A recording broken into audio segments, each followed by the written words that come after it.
Hi, this is Commando number 2261, War in the Wilds. And it seems from the last issue, going from the best Commando comic to thus far the worst Commando comic.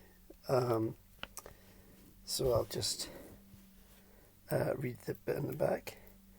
It was a tough life for Tom Rig, being a police patrol officer among the headhunters in the jungle of New Guinea. It was to become even tougher when the Japs invaded.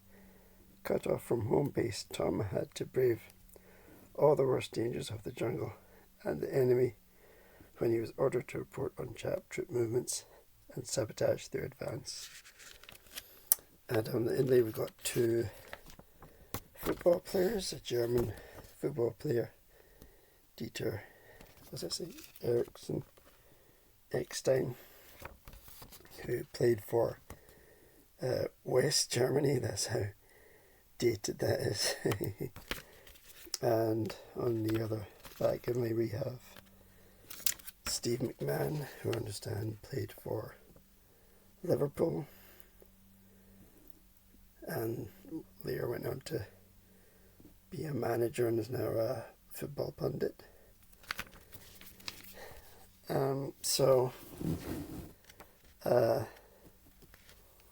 This Commando has sort of a product of its time, is what you would say. It has rather racist sort of sentiments and views. There is actually the modern Commandos actually have a sort of very, very small disclaimer at the bottom. I'll just read it. Some pages may contain references which are of their time but would not be considered suitable today. And it's very small, but it's there. But, sort of not exactly blackface, but that sort of old world colonial sort of ill-informed views of like native peoples and other races. But this is a sort of a buddy type story. We have the police officer and we have a sort of smuggler type who he's after and captures, and they're forced together and they have to go and survive in Papua New Guinea. So a little bit like last time, it's sort of, but not exactly told in flashback. This is the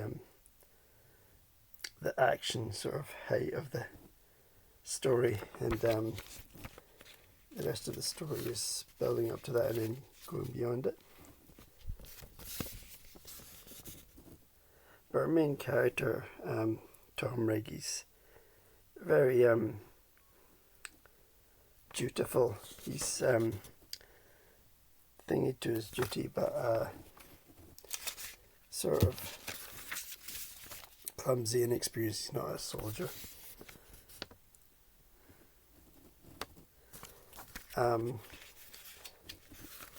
But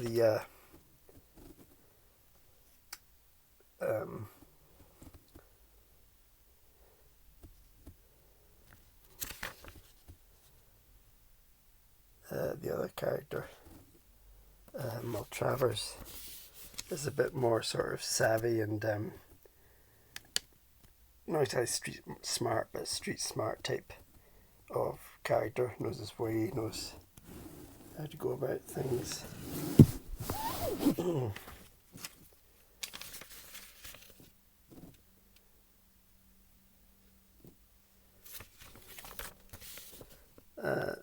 So they're forced together and they survive. And once again, as in previous Commandos, the Japanese forces are advancing, so it's really a sort of tale of surviving against this onslaught.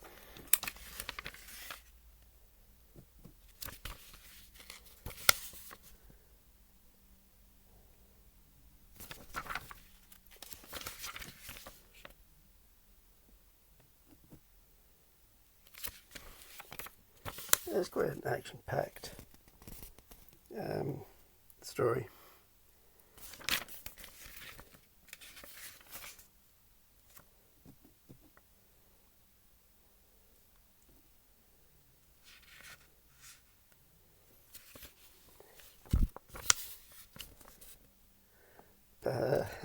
Some of the language used, as I said before, you know, it is of its time. These days they wouldn't really be publishing that.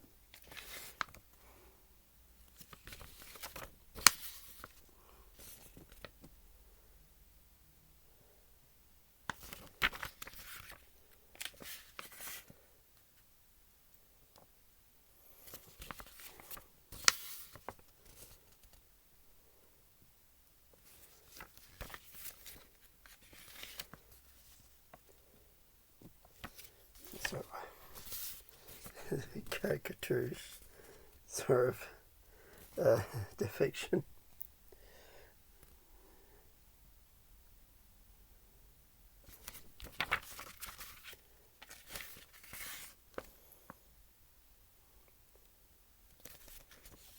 I mean, they do at least include these other races.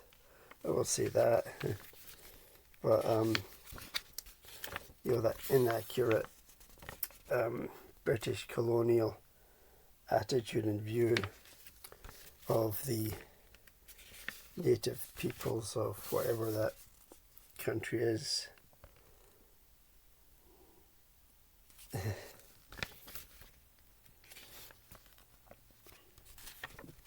Stories mostly set on land. That's not to say it's bad, but it's really the depiction of the thingies, which is gets it marked down. But all in all, a good story. There's a bit back and forth, maybe a bit predictable. I'm not always the biggest fan of the sort of buddy cop type story. More in movies than, I don't know how often it features in Commando comics.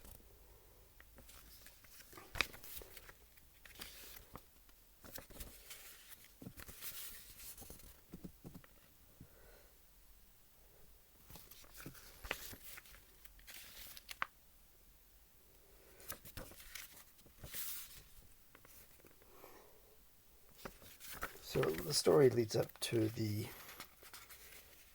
attack on the base where they find the tractor, which is just sort of lying around, sort of fiction story wise.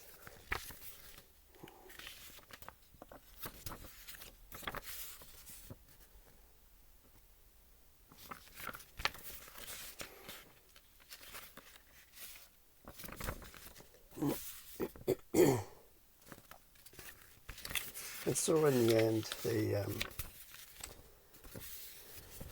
join up with the soldiers, the Anzac forces, and it finishes there in sort of on good terms. So that was the so far worst Commando that I've read, a 4 out of 10, primarily just because of the racist fictions. Stories, okay. Next up is Commando number 2064. A bunch of bandits. I don't know what type of plane that is. I'm not really good with planes. Thanks for watching. Bye.